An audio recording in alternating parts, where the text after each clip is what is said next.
कल क्या चर्चा?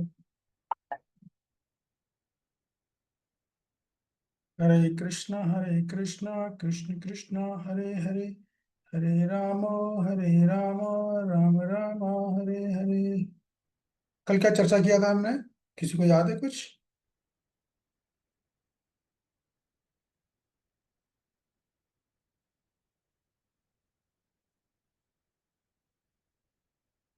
एक मिनट देखता हूँ किसने हाथ उठाया है। Yes, CRC, ZZBD। बताइए। CRC, बोलिए। क्या बोल रहे हो यार? म्यूट किया आपने अपने आप को। हम्म,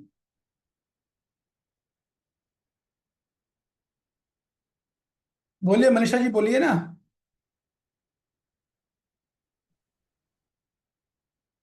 क्या वो मेरी आवाज नहीं जा रही क्या? आपने हैंड रेस किया ना अपना? मुझे मनीषा आपकी तो माता जी, आवाज आ रही है। तो उनको क्या हुआ? बोलो, उनका हाथ ही हैंड, उनको मेरी आवाज नहीं जा रही क्या मनीषा माता जी को? पता नहीं। तो रेस हैंड किया नहीं? हाँ, नहीं क्या हो रहा है? ठीक है। ओके। हम्म,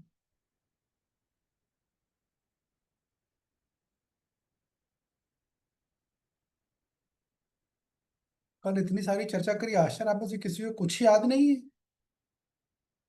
फिर फायदा क्या आगे बढ़ने का?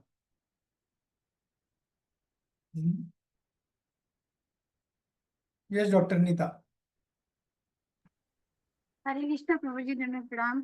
धन्यवाद प्रभु जी, प्रणाम। कल जो चर्चा मेन हुई थी, जैसे आपने पहले भगवत गीता 16 का जो मतलब 4.16 में समझाया था कि जो परंपरा में आने वाले गुरु हैं उनमें चार दोष नहीं पाए जाते, लेकिन बद्ध जीव में ये सारे दोष पाए जाते हैं, चार।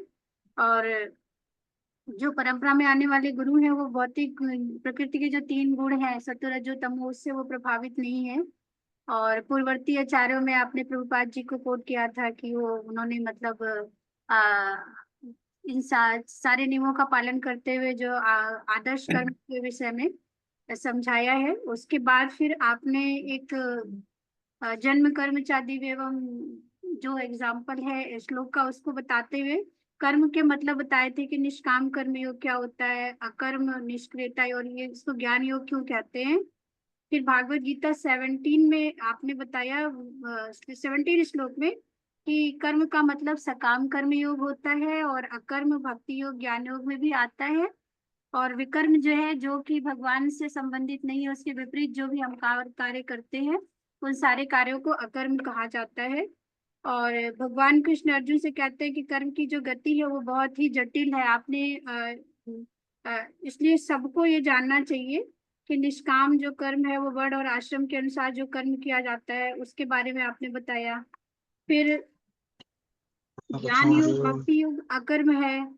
निस और उसके साथ साथ प्रभु जी, एक जो मेन सबसे ज्यादा आपने जो चर्चा की थी कल, गहना कर्मणो गति, इस पर ये आपने। सुनना चाह, इसी का मैं वेट कर रहा हूँ। कल जब हमने चर्चा की है वो इसकी चर्चा की है, ठीक है, जी बोलिए। कहना कर्मो गति के बारे में अर्जुन से मतलब भगवान जी ये कहते हैं कि जैसे अ, हम जो कर्म कर रहे हैं उसके बारे में अलग अलग आपने एग्जाम्पल दिया था, कि जैसे अर्जुन के बारे में कि अर्जुन मर्डर करना जो है वो अपने आप में एक पाप है, एक हत्या है, मतलब वो विकर्म में कहलाएगा। लेकिन जब भगवान ने अर्जुन से कहा कि तुम युद्ध में इन सब की हत्या करो, तो वो उनका जो है वो अकर्म में आया। क्यों? क्योंकि वो भगवान के आदेश का पालन कर रहे थे और भगवान की इच्छा के अनुसार काम कर रहे थे। फिर उसके बाद आपने भीष्म देव का उदाहरण दिया कि उन्होंने कौरवों का साथ दिया क्योंकि भगवान कृष्ण की ये मर्जी थी, उनकी इच्छा थी।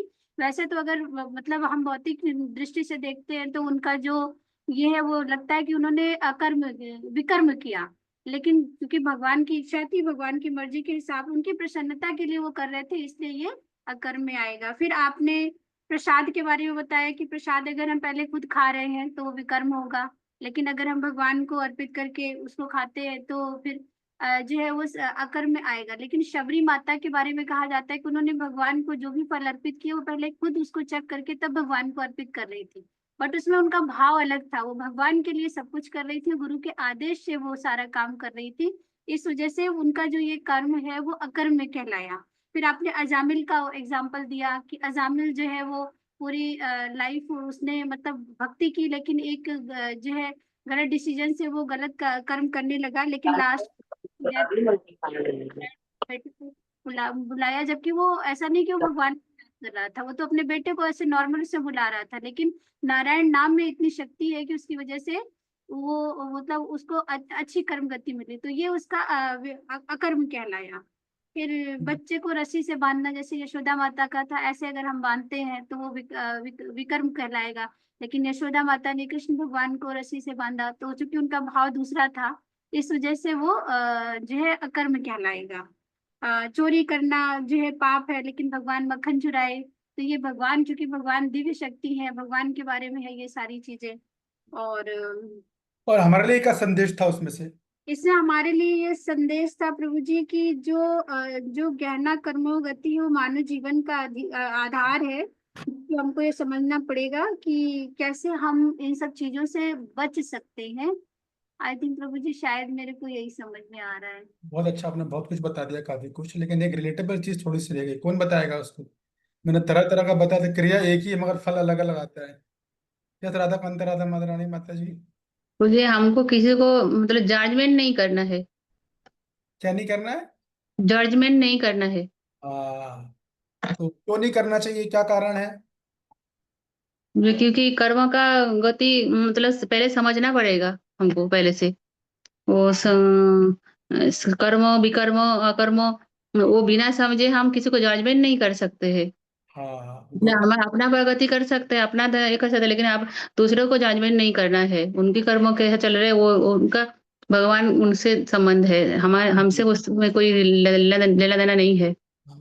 जजमेंट करने में क्या नुकसान है? क्यों नहीं करना चाहिए? जजमेंट करेगा तो क्या नुकसान होगा जैसे उसको? अर्जुन अर्जुन जैसे अर्जुन भी युद्ध कर रहे थे और ये दुर्योधन भी। तो हम अगर अर्जुन को विकर्मी बोल दे तो हमारा ये हो जाएगा ना, वो तो भगवान के आदेश से कर रहे थे ना। तो अगर बिना जाने हम जजमेंट नहीं करना है हमको। अपनी भक्ति में अगर हम देखें तो जज करने से क्या नुकसान है हमारा? कोई पूछ सकता है भाई क्यों जज नहीं करें, जज कर रहे हैं तो क्या नुकसान है उसमें हमें? हमको अपराध। हाँ, क्योंकि जज करने का मतलब कि आप उसे बदनाम करोगे फिर, है ना? जी बाबू। अब होते हैं, ये बात है। यहाँ आप बोलोगे पता कुछ रहता नहीं तो उसकी बदनाम, आपको पता भी नहीं होगा तो बदनामी होगी उसकी। यस तनु माता जी, आपने हाथ उठाया, मैंने कुछ और एग्जाम्पल दिए थे। हरे कृष्णा प्रभु जी, दंडवत प्रणाम प्रभु जी। मेन ये था कि हमें देखना है कि वो फल जो है वो कैसे आएगा। वो हमें देखना होता है कि प्रेरणा, चेतना और उद्देश्य क्या है उस हाँ, पर्सन का। उस हिसाब से उसकी बाहरी क्रिया भले ही सेम हो जाती है। जैसे कि एक भक्त है तो वो भागवतम पढ़ रहा है, तो वो क्या सोच के पढ़ रहा है। अगर वो ये सोच के पढ़ रहा है कि उसे ब्रह्म ज्योति में विलीन होना है, तो उसका फल अलग आएगा। अगर वो ये भक्त है, वो भागवतम पढ़ रहा है ये सोच के कि मेरे को अब भगवान के मुझे भगवान की सेवा के लिए भगवान का कार्य करके कर रहा हूं मैं, तो उसका फल अलग आएगा। तो अब बेसिकली ये बहुत इंपॉर्टेंट होता है कि वो हम क्या सोच रहे हैं, हमारा उद्देश्य क्या है, हमारी उसके पीछे चेतना क्या है, प्रेरणा क्या है हमारी। हाँ, यदि मान लो कोई भक्त ये सोच के पढ़ रहा है कि मैं पढ़ के खूब नाम कमाऊंगा, तो कौन सा कर्म खिलाएगा वो? प्रभु जी, ये तो सकाम कर्म हो गया। हाँ, ये बोलना चाहिए इस तरह से। मैंने ऐसे कुछ यज्ञ अध्ययन का बताया था, तप का बताया, दान का बताया, कितने सारे एग्जाम्पल दिए थे मैंने। यस प्रभु जी। दान का मैंने एग्जाम्पल दिया था कि दान अब किस भाव से किया जाएगा तो उसका फल अलग अलग आएगा, है कि नहीं? यस प्रभु जी। क्या एग्जाम्पल दिया था दान का, कौन बताएगा?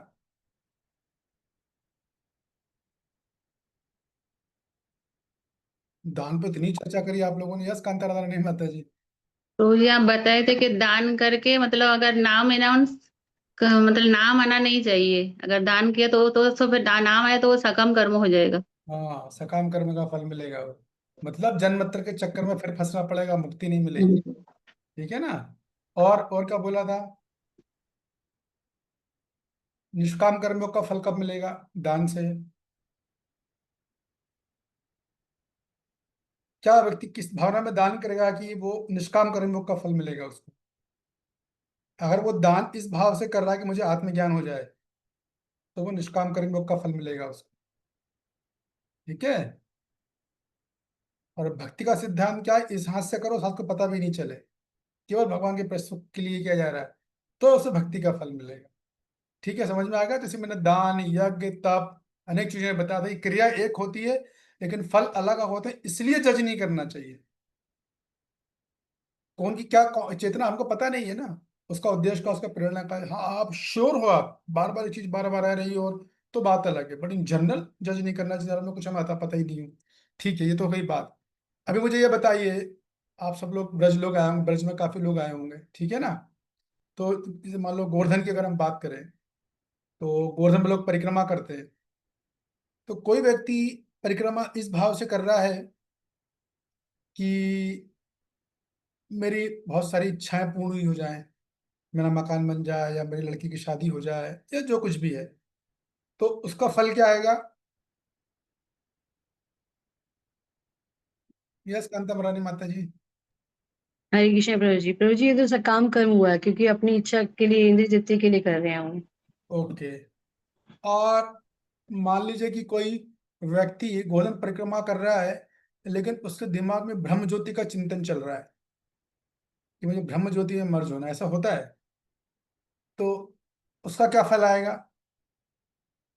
प्रभु जी, ये तो निष्काम कर्म अरे आप हुआ, कुछ सॉरी, ना ज्ञान। ना, आपने आपने जैसे बताया था, ज्ञान योग है प्रभु जी, इसमें ब्रह्म, क्योंकि ये हाँ, तो ब्रह्मानंद में मिलना चाहते हैं ना। ठीक है, ओके। अब आप बोलिएगा, मैं दूसरों से पूछूंगा, ठीक है?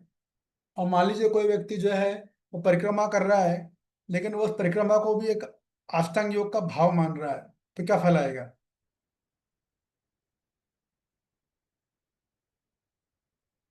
परिक्रमा कर रहा है, मतलब दिमाग में अष्टांग योग के जो 8 अंश मैंने बताए थे वो चल रहे हैं, तो क्या फल आएगा उसका? यस राकेश प्रभु। हरे कृष्ण प्रभु जी, धन्यवाद, प्रणाम। कल के क्लास में तो मैं था नहीं, लेकिन प्रभु जी मैं बताने का प्रयास करता हूँ। अगर कोई अष्टांग योगी प्रभु जी अगर इस भाव से चिंतन करता है तो उसे बैकुंठ की प्राप्ति होगी, यानी कि वो शांत भाव में जाएगा प्रभु नहीं जी। नहीं, वो परिक्रमा में गोवर्धन परिक्रमा की बात हो रही है यहाँ पर। हाँ हाँ, परिक्रमा ही इस भाव से कर रहा है कि हमें तो उसे मैं परमात्मा प्राप्त हुई, बराबर है। प्रश्न ओके। प्रश्न का अर्थ ही नहीं समझा प्रभु जी। यदि कोई व्यक्ति है वो गोवर्धन की परिक्रमा कर रहा है, लेकिन भाव ये है कि उसका वो अष्टांग योग में उसका चित्त रमा हुआ है, ठीक है, या वो ये सोच रहा है कि मुझे अष्टांग इस योग में सिद्ध बनना, और वो परिक्रमा कर रहा है, तो उसका क्या फल होगा? वो भी प्रभु जी ब्रह्मानंद में ही लीन होगा प्रभु जी। ओके, ठीक है। यस मनीषा जी। हरे कृष्णा प्रभु जी, शारदत नाम प्रभु जी, परमात्मा प्राप्ति और अष्ट सिद्धि का प्राप्ति, ओके, ठीक। परमात्मा प्राप्ति। ठीक है, अब आप सब लोग अपना अपना हाथ उठा लीजिए। अब मैं जो बोल रहा हूँ वो ध्यान से सुनिएगा। देखिए, ये बहुत बड़ा मिसकंसेप्शन है ये, कि यदि मान लो गोवर्धन परिक्रमा कुछ स्वर्ग प्राप्ति की इच्छा से कर रहा है तो वो स्वर्ग जाएगा। ये रूल रेगुलेशन ब्रज में लागू नहीं है, इसको समझ लो आप। ये रूल ब्रज में आप किसी भी भाव से करो, भले आप गोवर्धन की परिक्रमा सकाम भाव से कर रहे हो, भले आप गोवर्धन की परिक्रमा अष्टांग योग के भाव से कर रहे हो, बल्कि ज्ञान योग के भाव से कर रहे हो, नवदा भक्ति तो छोड़ो, हर परिस्थिति में आपको फल भक्ति का मिलेगा। क्यों? ये धाम की विशेष सुविधा है, ये धाम की विशेष महिमा है। अभी फॉर एग्जाम्पल, क्या कांता राधिका माता जी, नवदा भक्ति के कितने अंग है बताओ आप? नवदा भक्ति होती है, उसमें कितने अंग है? आवाज नहीं आ रहा है, आवाज नहीं आ रहा कांता माता जी आपका। बताइए कांता जी, कांता देवी दासी जी, नवदा भक्ति में कितने अंग है? 9 है ना प्रभु जी? ठीक है, श्रवण कीर्तनम, पाद ओके, सेवनम। ठीक है, ठीक है, ठीक है। अगला प्रश्न, तो उन 9 अंगों में क्या सोना भक्ति का अंग माना जाता है? नहीं प्रभु जी। अगर ब्रजधाम में आकर आप सो भी रहे हो ना, तो भक्ति का फल मिलेगा। ओके। वृंदावन महिमामृत प्रबोधनंद सरस्वती, उन्होंने पूरी बुक लिखी है इस पे, और भी कई आचार्यों ने लिखा हुआ, सबके रेफरेंस है मेरे पास, कि ब्रज धाम में कुछ भी सेवा करो आप, वो भक्ति का ही फल मिलना है आपको, यही तो ब्रज की महिमा है। क्यों मिलेगा भक्ति का फल? धाम के प्रभाव के कारण। धाम का प्रभाव, धाम की जो भूमि है ना, कहीं और एक माला जप करना और ब्रज में एक माला जप करना में जमीन और आसमान का फर्क है फल में। कहीं और दान देना और गोवर्धन में दान देना, ब्रज में कहीं दान देना, जमीन और आसमान का फर्क है। कम से कम 1000 गुना फल अधिक मिलेगा। कहीं और तपस्या करना और ब्रज में तपस्या करना, बहुत बड़ा अंतर है। ये बातें लोगों को पता नहीं है। ब्रज में ये जनरल प्रिंसिपल है जो हमने चर्चा किया कर्म और अकर्म का, लेकिन ये प्रिंसिपल ब्रज में लागू नहीं है। कैसे लागू नहीं है? ब्रज में एक श्लोक है बृहद भागवतामृत में, जिसमें बोला गया है कि भगवान ब्रज से कभी बाहर नहीं आती है। पता है ना आपको ये बात? जो श्याम सुंदर है वो एक सेकंड के लिए भी कभी ब्रज से, वृंदावन से बाहर नहीं जाते, वहीं रहते हैं। तो चूंकि आप जो भी कर रहे हो, आप भगवान के सामने कर रहे हो, भगवान के धाम में कर रहे हो, भले आपका भाव कुछ भी हो, भले आप धाम में सोने आ गए, सो रहे हो आप, लेकिन भगवान को ये पता है कि ये लोग मेरे गेस्ट हैं, राधा रानी के। आपको वहाँ हर फल भक्ति का ही मिलने वाला है। लेकिन इसका मतलब ये नहीं कि हम भी आकर चलो धाम जला सोए आराम से खुर्राटे भरे खाए पिए, वो नहीं करना है। ठीक है ना? हमको अपनी भक्ति सिंसियरली करनी है, जितनी सिंसियरली करेंगे उतनी जल्दी हमारा भगवान के प्रति प्रेम और आकर्षण बढ़ेगा। लेकिन ये ऐसा है जैसे कि मान लो दिल्ली शहर में आप जाओगे तो दिल्ली शहर में बहुत सारी एम्बेसीज हैं। अमेरिकन एम्बेसी है, रशियन एम्बेसी है, दुबई की एम्बेसी है। तो आप जिस भी एम्बेसी में जाओगे तो एम्बेसी हालांकि जो दिल्ली शहर में है, भारत में है, लेकिन उस एम्बेसी की चार दीवारी के अंदर भारत के रूल नहीं लगते। पता है ना आपको ये बात? वहाँ रूल उस कंट्री के लगेंगे। अगर आप यूएसए में जाके इंडियन रुपीज में पेमेंट करोगे तो वो लेंगे नहीं, मना कर देंगे, बोलेंगे आप डॉलर दीजिए। अरे ऐसा कैसा? हम तो भारत में नहीं, ये एम्बेसी यहाँ पे, ये रूल अमेरिका के चलेंगे। आपको जो पेपर वर्क होगा वहीं से जिम चली जाएगी। सब कुछ अमेरिकन स्टाइल में, अमेरिकन के नियमों के अनुसार होगा। तो इसी प्रकार ये जो धाम है, ब्रज धाम, ये डायरेक्ट गोलोक वृंदावन से यहाँ उतरा है, सीधा का सीधा। ये रेप्लिका है उसकी एकदम। कभी भी ये नहीं सोचना चाहिए कि जो गोलोक धाम ऊपर है और वो ये धाम अलग अलग है, यहाँ की बाहरी चीजों को देखकर यहाँ बहुत गंदी है, लोग ठीक से बात नहीं करते, ऐसा नहीं सोचना चाहिए। ऐसे लोग को धाम में फिर एंट्री नहीं मिल पाती है, या बार बार नहीं आ पाते। इसलिए प्रभुपाद जी ने बोला कि धाम को अपनी भौतिक दृष्टि से कभी नहीं समझना चाहिए, ना धाम को और धामवासियों को। ब्रज में प्रभुपाद जी बोलते हैं कुत्ता भी वैष्णव, और हकीकत बात है। ब्रज में जो मनुष्यों की तो बात छोड़ दो, जो साधारण जीव जंतु है ना, वो सब महान संत हैं। वो तो कुछ अपराध होगा जिस वजह से वो यहाँ, और ये उनकी आखिरी लाइफ है, इसका सीधे जाने वाले हैं वो गोलोक वृंदावन। बंदर भी जाएगा डायरेक्ट गोलोक वृंदावन, उनका पूरा चक्र खत्म है एकदम, बिल्कुल एंड पे है वो लोग। इसलिए ब्रज को इतनी महिमा क्यों है ब्रज की, क्यों जो कृष्ण भक्ति करते हैं, क्यों ब्रज के लिए इतना मरते हैं? और कारण ही यही है, ब्रज में भगवान का प्रेम सहज रूप से प्राप्त हो जाता है। तो क्या और जगह नहीं होता? और जगह होगा, लेकिन आपको बहुत एंडेवर करना है, बहुत सिंसियरिटी करनी है, बहुत श्रम करना है, पूरा नित्य का जप माला ध्यान मंगला आरती ये वो लगातार करना है। बहुत एंडेवर है इसमें। तो यहाँ पर एंडेवर है नहीं, यहाँ स्वतः चीजें होती हैं। जैसे आप धाम में पैर रखोगे आपकी चेतना बदल जाती है एकदम। मतलब हमारे साथ तो होता है, आप लोगों का तो मुझे पता नहीं। यहाँ से बाहर आते तो चेतना डाउन हो जाती है, दिल्ली ले शहर कहीं जाते हैं ना, अजीब सा अनकंफर्टेबल लगता है। जैसे ही धाम में आते हैं एकदम सरचार्ज, मथुरा स्टेशन में पैर रखते ही मथुरा धाम को प्रणाम हो जाता है स्वाभाविक ही, एकदम से पूरी चेतना बदल जाती है। क्यों होता है ऐसा? धाम की महिमा है ये। तो ब्रज धाम में कोई भी कार्य किया गया वो भक्ति में इंक्लूड होता है। इसलिए हमें दूसरों को जज नहीं करना चाहिए, पता नहीं करना चाहिए। तो ब्रज के लोग कोई भी वो साधारण नहीं होते। कोई भी ब्रज में कोई एक बार भी अगर आ गया ना, 1 घंटे के लिए भी आ गया, तो समझ जाने ये साधारण सोल नहीं है। ये शॉर्ट इस पर राधा रानी का हाईलाइटेड हो गया अभी। क्यों साधारण नहीं? क्योंकि राधा रानी की निगाह में आ गया है। जब राधा रानी स्मरण करती है तब मन में विचार आता है ब्रज में जाने का, नहीं तो विचार भी नहीं आएगा। ऐसा ब्रजधाम ऐसा नहीं कि टिकट लिया कुल्लू मनाली चल देता ना हम लोग, शिमला चलो कुल्लू मनाली चलो, वैसा ब्रजधाम नहीं होता है। जब आपको स्मरण होगा, राधा रानी याद करेंगी कि फला फला व्यक्ति को स्मरण कर रहे हैं, तब हमारे मन में विचार आएगा कि अरे चलो ब्रजधाम चलना चाहिए।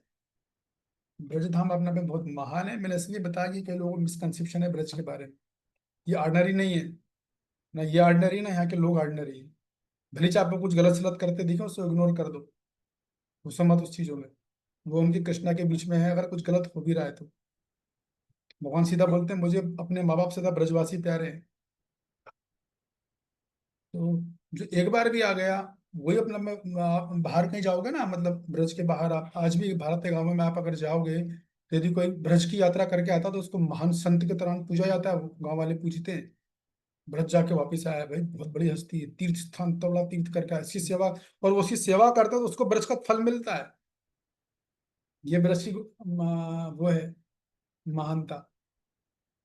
उसकी सेवा कर रहे हैं वो गांव वाले, तो ब्रज का भक्ति का फल मिलेगा, ब्रज भक्ति मिलती है उसको। ब्रज अपने आप में अनूठा है, दुर्लभ है एकदम, उसको कभी साधारण समझना नहीं चाहिए। ब्रज अद्भुत है, इतना अद्भुत उसका गुणगान ही नहीं किया जा सकता। कोई आचार्य कोई सा गुणगान नहीं कर सका आज तक, इतना महान है ये। तो यहाँ पर ये नियम नहीं, इसके अलावा ये नियम बराबर लागू, इसे स्ट्रिक्टली फॉलो करना चाहिए, कर्म अकर्म विकर्म। ठीक है ना, ये बोलना चाह रहा था। तो यस राकेश प्रभु, कुछ प्रश्न आपका? श्लोक क्रमांक 18 चालू करना है आज। प्रभु जी पूरे 84 कोस ब्रज का प्रभाव एक ही है प्रभु जी, या वृंदावन का यस, प्रभाव? यस, बहुत अच्छा प्रश्न है। पूरे 84 करोड़ ब्रज का प्रभाव एक ही है, कहीं पर भी चले आओ, पूरे 84 गज ब्रज का प्रभाव है। राजस्थान में उस समय ब्रज आता है, भरतपुर ब्रज में आता है, कुछ काफी हिस्सा दूसरे स्टेट का भी ब्रज में आता है।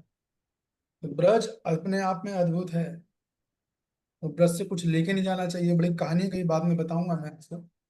ब्रज से कोई ब्रज रज लाई जा सकती है और कुछ लेके नहीं आना चाहिए। कोई जीव जंतु वहां से नहीं लाना चाहिए, गलती से भी मत लाइएगा। एक बार एक छिपकली आ गई थी, एक माता जी, विदेशी माता जी थी, उनके बैग में आ गई थी कहीं से, मतलब भाई साथ राधा रमन मंदिर की से जुड़ी है वो, पुरानी घटना है।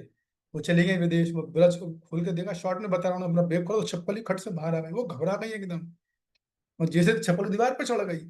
मैंने खट से आगे गोस्वामी को फोन लगा, ऐसा ऐसा हो गया, अब क्या करें। बड़ी अद्भुत समस्या थी। तो अपन आपने एक ब्रजवासी को ब्रज से अलग किया है, क्या किया है? तो उन्होंने कहा भाई अब देखो, जैसा भी आप कोशिश तो करो लाने की। उसी टाइम उन्होंने अपनी जेब से उधारी से पैसा लेकर टिकट बुक कराया था, इमरजेंसी में टिकट बुक कराया, बहुत कॉस्टली टिकट बुक हुआ था। खूब सारे प्रयत्न करके किसी तरह छिपकली को बैग में डाली तो लेके आ गई थी। उसी टाइम अर्जेंट में आई थी, लेके छोड़ के आई, बड़ी खुश हुई पर। रियल स्टोरी है राधा रमन मंदिर की। तो ब्रज बड़ा अद्भुत है। यस शिल्पा जी बोलिए।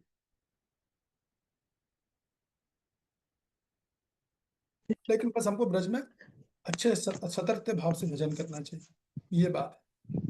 जितना हो सके अच्छे भाव से सतर्क रह के करें। शिल्पा जी बोलिए, आपने हाथ उठाया है, क्या बात है? यस, हरे कृष्ण प्रभु जी, सादर प्रणाम। प्रभु जी, मेरा एक क्वेश्चन था। प्रभु जी, जैसे आपने दान के बारे में बताया कि हमें दान नहीं देना, मतलब दान हम देते हैं तो हमें सकाम कर्म लगता है मोस्टली। से कोई मांग रहा है रास्ते में, तो जैसे हम धाम में जाते हैं वहां भी संत वगैरह मांगते रहते हैं, तो क्या हमें उनको वहां पे दान देना चाहिए या नहीं देना चाहिए फिर? हाँ, ये थोड़ा इंपॉर्टेंट प्रश्न है। देखिए, सकाम कर्म तब लगेगा जब हम उस दान के बदले में प्रसिद्धि चाहते हैं, तो लगेगा। अगर आप प्रसिद्धि नहीं चाह रहे हैं तो फिर क्यों लगेगा? सब नहीं लगेगा। और हम केवल इसलिए कर रहे हैं कि राधा रानी को प्रसन्न करेगा, तो भक्ति का फल मिलेगा आपको फिर। ठीक है ना। अब रही बात ब्रज की, तो ब्रज में अगर दान देना है तो केश आप किसी को दे सकते हो जिसको आप व्यक्तिगत रूप से जानते हो। नहीं तो मत, आप दूसरा दान दे दीजिए, अन्न दान दीजिए, प्रसाद दान दीजिए, कपड़े का दान दे दीजिए, कुछ और कर सकते हो आप। प्रसादम इज द बेस्ट। बट नगद केवल उसी को दे सकते हो जो उसको व्यक्ति व्यक्तिगत रूप से जानता हो कि हाँ, ये अच्छे से ब्रज में रह रहा है, इनका शास्त्र का ज्ञान भी अच्छा है, बढ़िया से सेवा कर रहे हैं, तो वो बेस्ट दान होता है, उसका फल बहुत करोड़ों गुना है। उसी से राधा रानी को जा रहा है, सिंपल सी बात है, डायरेक्ट राधा रानी के चरणों में जा रहा है, ऐसा है। मैं फिर भी एक साधारण व्यक्ति को दिया गया दान और ब्रजवासियों को दिया गया दान में फल में जमीन और आसमान का अंतर है, ये भी बता दूं। ब्रज अल्टीमेटली ब्रज है। ब्रज बहुत अद्भुत है, बहुत अद्भुत है। ठीक है। यस प्रभु जी। ठीक है, ओके। एनीवे, श्लोक क्रमांक 18 भी बड़ा रहस्यमय श्लोक है, अभी आपको बड़ी सनसनीखेज खबर सुनने को मिलने वाली है, उस समय बचा नहीं है। ठीक है। कौन पढ़ेगा? कांता देवी, ठीक है। श्लोक क्रमांक 18। कर्मण्य कर्माया पश्येदा कर्माणि च कर्मयः सबुद्धिमानेषु सबुद्धिमाना मनुष्येषु सयुक्ता कथं कर्म कृत। शिल प्रभुपाद जी की जय। जय। जो मनुष्य कर्म में अकर्म और अकर्म में कर्म देखता है, वह सभी मनुष्यों में बुद्धिमान है और तब सब प्रकार के कर्मों से प्रवृत्त रहकर भी दिव्य स्थिति में रहता है। ठीक है, हाथ उठा लीजिए कांता जी।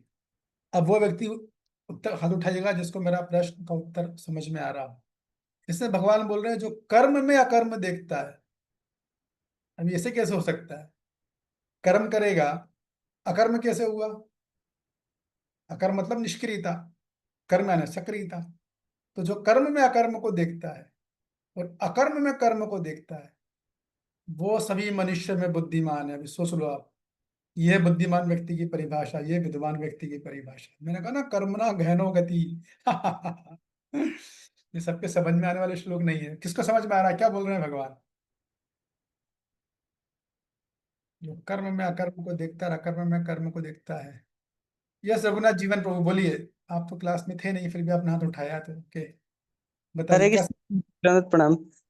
तो जी, कर्म में कर्म देखने का मतलब है, जैसे अ, अकर्म जो है वो भक्ति से रिलेटेड है। तो अ, जो है भक्त लोग जो है वो कर्म करते हैं और वो कर्म के प्रति आसक्त नहीं रहते, वो कर्म जो है वो भगवान को अर्पित कर देते हैं।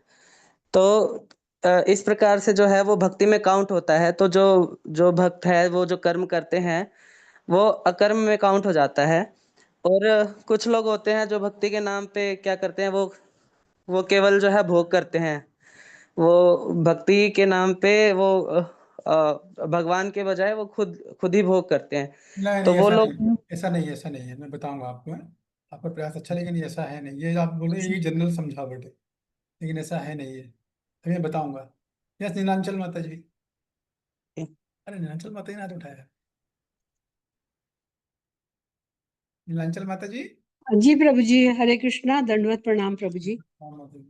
प्रभु जी, जो जब कार्य का उद्देश्य जब भगवान को प्रसन्न करना हो जाता है और वो स्वयं को कर्ता न मानकर भगवान का एक यंत्र मानता है, सामने वाले में भी भगवत भाव रखता है, तब वो अपने कर्म को अकर्म बना लेता है।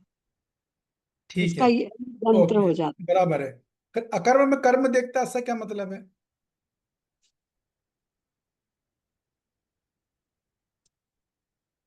एक लाइन तो आपने सही बोली, कर्म में वो अकर्म। अपना जो असली, वो जो अकर्म करता है उसी को अपना ध्येय मानता है, उसी को अपना कर्म मानता है, यही मेरा कर्म है। ओके ठीक है, ये उत्तर काफी हद तक आपका संतोषजनक है।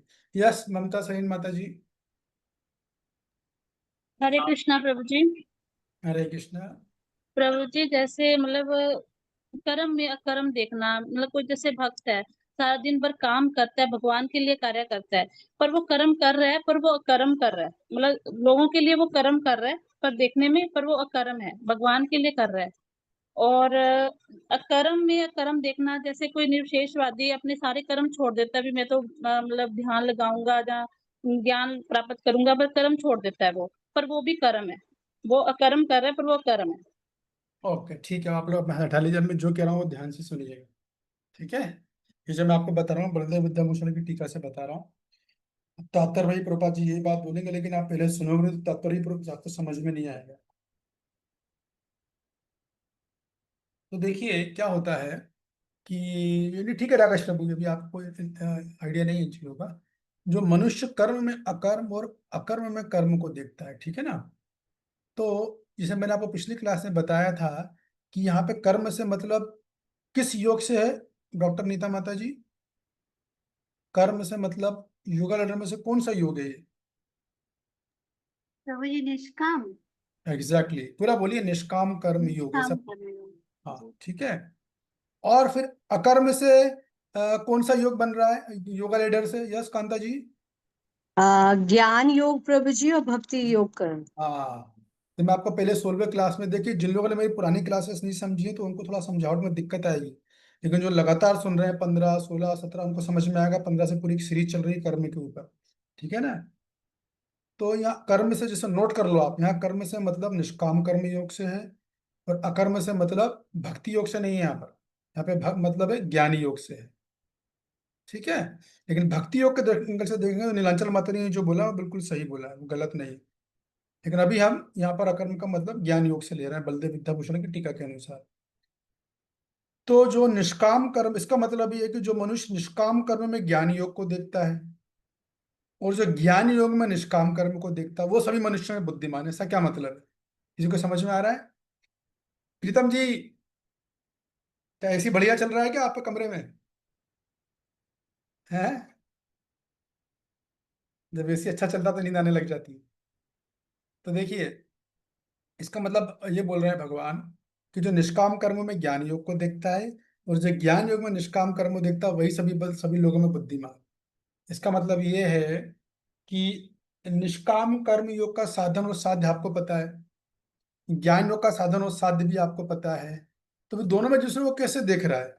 हालांकि है तो दोनों अलग अलग, दोनों का साधन भी अलग है, दोनों का साध्य भी अलग है, लेकिन इनमें अभी जो बता रहा हूं ध्यान से सुनिए, इनमें एक समानता है, इन दोनों में एक समानता है। ठीक है। तो मनीषा जी, ज्ञान योगी का जो ज्ञान योग करता है वो कहाँ जाता है? उसका साध्य क्या होता है, लक्ष्य क्या होता है?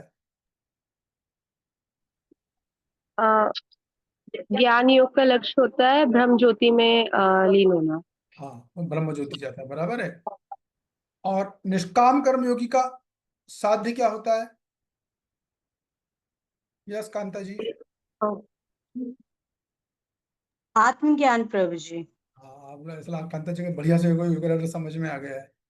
अभी देखिए, जब आत्मज्ञान कर लेता है, इसके बाद प्राय अमूमन अधिकतर जो निष्काम कर्म योगी हैं, वो ज्ञान योग में जाते हैं। मोस्टली मोस्टली लगभग लगभग सभी। क्योंकि आत्मज्ञान के बाद जब आपको पता चल गया कि अब मैं शरीर में आत्मा से साक्षात्कार होगा, अब स्थित प्रज्ञ बन गए, अब अगला क्या है? अगला मुझे से मर्ज होना है, मिलना है मुझे। तो अगर उस दृष्टि से देखें तो बुद्धिमान व्यक्ति इस बात को समझता है कि निष्काम कर्म योग भी ज्ञान योग की एक पहली सीढ़ी है, और निष्काम कर्म योग ज्ञान योग की, या दोनों एक है। लक्ष्य की दृष्टि से अगर बोला जाए तो दोनों समान है। ठीक है, ये एक बात है। दूसरी में समानता क्या है कि दोनों में कर्म बंधन नहीं लगता, दोनों में कर्म बंधन नहीं लगता। ठीक है। और दोनों को ब्रह्मानंद प्राप्त होता है। तो ज्ञान योगी, निष्काम कर्म योगी जब ज्ञान योग में घुसता है तो उसको कर्म बंधन लगेगा ही नहीं, न ज्ञान योगी को उसको नहीं लगेगा। और उनका उनका जो है ब्रह्मानंद, उनका लक्ष्य भी दोनों का ब्रह्मानंद होता है। बस उनमें एक ही विषमता होती है, वो होती है साधन का अंतर। निष्काम कर्मों का साधन मैंने आपको बताया, और ज्ञान योग का साधन मैंने आपको बताया। ये एक विषमता है, लेकिन दो समानता है। दोनों में साधन अलग अलग है, लेकिन ये विषमता है, लेकिन साध्य एक ही है, इसलिए वो दोनों एक ही हैं। और जो इस बात को समझता है वो सारे कर्मों को रहकर भी दिव्य स्थिति में रहता है। क्योंकि ये तीनों अवस्थाएं जो है ना, ये सब जो आदमी सिद्ध हो जाता है ज्ञान योग में, अष्टांग योग में, तो इस दिव्य अवस्था होती है। ब्रह्म ज्योति माला कोई साधारण अवस्था नहीं है। वही परम सत्य के तीन पक्ष है ना, उनमें से एक है वो ब्रह्म ज्योति में मिल। तो कहने का मतलब ये है कि जो निष्काम कर्म योग में ज्ञान योग को देखता है और ज्ञान योग में निष्काम कर्म को देखता है, वो वाकई में जानता है। ये इसका मतलब है। ठीक है। अब तात्पर्य पढ़ लीजिए जल्दी से, फिर मैं खत्म कर दूं। श्रील प्रभुपाद जी की जय। कृष्ण भावना अमृत में कार्य करने वाला व्यक्ति स्वभाव कर्म बंधन से मुक्त होता है। उसके सारे कर्म किसके लिए होते हैं, अतः कर्म के फल से उसे कोई लाभ या हानि नहीं होती। फलस्वरूप वह मानव समाज में बुद्धिमान होता है, यद्यपि वह कृष्ण के लिए सभी तरह के कर्मों में लगा रहता है। अकर्म का अर्थ है कर्म के फल के बिना। निर्विशेषवादी इस भय से सारे कर्म बंधन कर बंद कर देता है कि कर्म फल उनके उसके आत्म साक्षात्कार के मार्ग में बाधक ना हो। किंतु सगुणवादी अपनी इस स्थिति से भली भांति परिचित रहता है कि वह भगवान का नित्य दास है, अतः वह अपने आप को कृष्ण भावना अमृत के कार्यों में तत्पर रखता है। चूंकि सारे कर्म कृष्ण के लिए किए जाते हैं, अतः इस सेवा के करने में उसे दिव्य सुख प्राप्त होता है।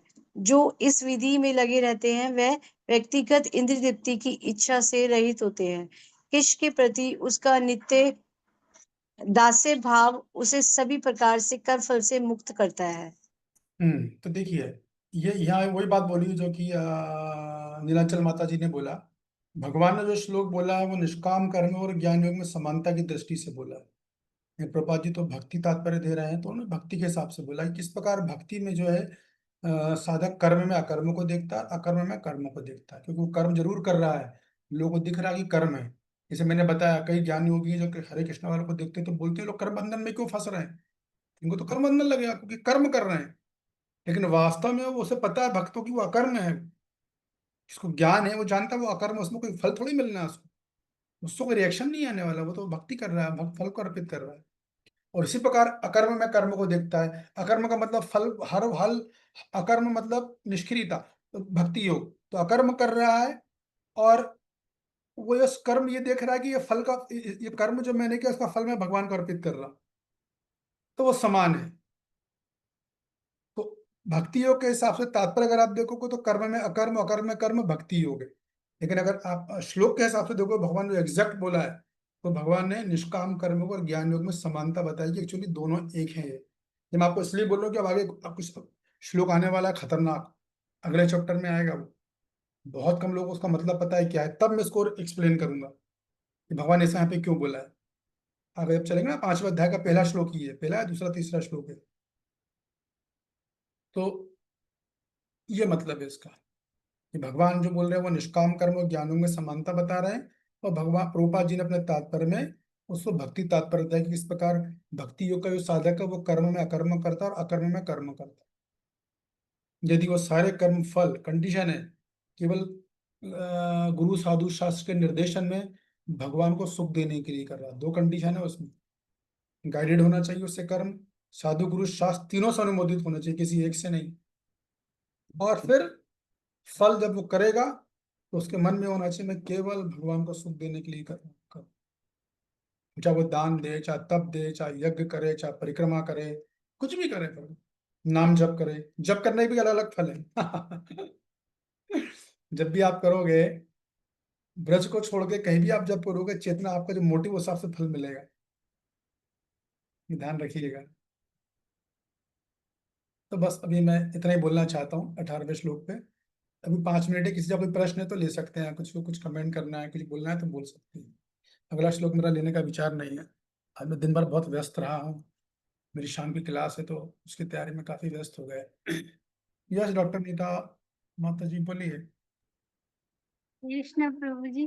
प्रभु जी, वो दान के बारे में थोड़ा सा और मेरे को कंफर्म करना था कि जैसे जो कर्ण थे वो एक दानी थे और एक जो बलि महाराज जी थे, तो दोनों लोग के दान में क्या अंतर था? मतलब कि सकाम कर्म, अकर्म और कर्म का जो अंतर था, दोनों में क्या अंतर था? बहुत बहुत सुंदर बात है, इसका उत्तर आप ही दोगी।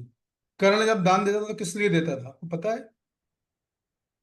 कर्ण का लक्ष्य क्या था देने का?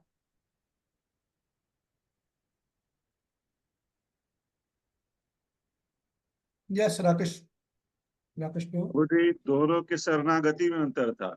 कर्ण जो था वो प्रभु जी कोई भी दान करता था, प्रभु जी वो अपनी इंद्रिय तृप्ति या स्व इच्छा से करता था और सकाम कर्म के अंतर्गत आता था उसका। लेकिन बलि महाराज ने आत्मनिवेदन और आत्मसमर्पण और शरणागति से भगवान को सब कुछ समर्पित कर दिया था। तो वो अपने आप को दाता नहीं मानते थे, वो मात्र माध्यम मानते थे प्रभु जी, और दास मानते थे। ये दोनों का बहुत बड़ा अंतर है प्रभु जी। तो प्रश्न बहुत अच्छा डॉक्टर नीता जी का, उत्तर भी सही है कि कर्म जो ज्ञान देता था, उसके ज्ञान देने के पीछे जो मोटिव था, जो उद्देश्य था कि उसका नाम होना चाहिए जगत में, प्रसिद्धि होनी चाहिए। इसी अहंकार में आकर उसने अपने कवच और कुंडल दे दिए थे। तो उसकी प्रसिद्धि, वो तो चाहता था कि मुझे अर्जुन से आगे हर हाल में आना, प्रतिस्पर्धा, बस ये था। तो अर्जुन ने वो दान दिया, कर्ण का वो दान है वो सकाम कर्म योग में है। बलि महाराज की बात है, बलि महाराज तो गुरु ने मना करते कि दो मत दान, क्यों दे रहे हो, विष्णु तुम्हारा सब लूट लेगा। लेकिन तुमने भक्ति सिद्धांत का पालन किया था कि अगर संपूर्ण ब्रह्मांड के वासी मालिक अगर मेरे से दान मांग रहे हो, सब कुछ तो इनका है, मेरा है ही क्या, क्यों नहीं देना चाहिए, मुझे देना चाहिए। तो बलि का दिया गया ज्ञान शुद्ध भक्ति, भक्ति योग में आता है, जिसका उनको इटरनल लाइफ आफ्टर लाइफ हमेशा फल मिलता रहे। आपको पता है ना, सकाम कर्म योग और भक्ति योग के फल में क्या अंतर है? सकाम कर्म योग की जितना से फल करोगे तो एक ही बार फल मिलेगा, फिर खत्म, वो दान खत्म, उसका महत्व जैसी मुंह से बोला खत्म हो जाएगा, जहां आपने अपना गाना गाया। और अगर आपने सीक्रेट रूप से दिया है तो वो लाइफ आफ्टर लाइफ उसका इटरनल फल मिलता है। एक भौतिक फल जो मिलता है, दूसरा भक्ति का भी फल लगातार मिलता है, मल्टीप्लाइज होता रहता है जब तक आप भगवत धाम में चले जाओ। ये बात है, ये बहुत बड़ा अंतर था दोनों में। ठीक है डॉक्टर नीता जी, जी प्रभु जी। बढ़िया प्रश्न था आपका, गुड। यस अरे शिल्पा जी। प्रभु जी मेरा भी एक क्वेश्चन था कि जैसे आपने बताया कि धाम के जो जानवर हैं, वो भी गोलोक धाम में मतलब जाएँगे। तो प्रभु जी मुझे ये समझ में नहीं आया कि मतलब ये कि वो कैसे जाएँगे? क्योंकि कॉन्शसनेस होता है ना एक पॉइंट के कॉन्शसनेस उनकी बहुत लो होती है, तो मुझे ये समझ में नहीं आया थोड़ा-सा। बहुत बढ़िया प्रश्न है। देखिए, कॉन्शियस भली उनकी नहीं हो, इसमें दो बातें हैं। धाम में यदि किसी ने देह छोड़ा है तो वो धाम की कृपा ऐसी है कि एंड टाइम पे वो कॉन्शियस धाम की मिट्टी दे देगी उसको, धाम की मिट्टी दे देगी, तो कॉन्शियस उसको गिफ्ट में दी जाएगी, भले उसके पास नहीं हो। फिर वो छिपकली हो, कॉकरोच हो, कुत्ता हो, जो भी हो। एक बात। दूसरी बात कि सपोज कि वो नहीं भी जा पाया, क्योंकि वो जितने लोगों सब ऋषि मुनि है, जितने आप बोल रहे हो ना जीव जंतु, ये जीव जंतु नहीं है, ये सारे महान ऋषि मुनि हमसे बहुत आगे के लोग हैं। हमारी दम नहीं कि इनके बड़ा लेवल पर हम आके भजन कर ले, इतने उच्च कोटि के लोग हैं। दूसरी बात, धाम में जिसने एक बार जन्म ले लिया, उसका अगर वो गोलोक नहीं भी गया तो उसका अगला जन्म भी धाम ही में होगा, वो बाहर कहीं नहीं होगा उसका अगला जन्म।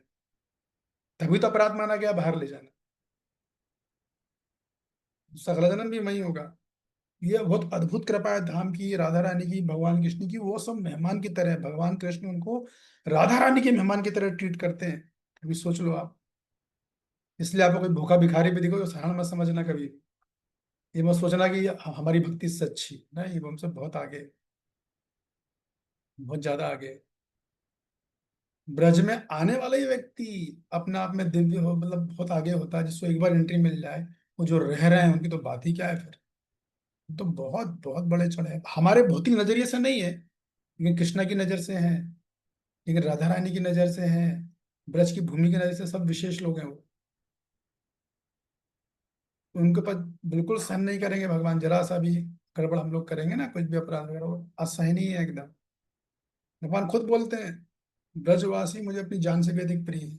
सीधा डिक्लेयर किया उन्होंने, मेरी जान से भी अधिक प्रिय है। वो मेरा सेशन कहते हैं ना कौन बनेगा, बताया था उसमें श्लोक वगैरह सब कोट करके, कैसे बने वृंदावन। फिर से करने वाला हूँ वो कोर्स में, शायद जून के महीने में करूंगा, कैसे बने वृंदावन वासी, भक्तों की डिमांड पे।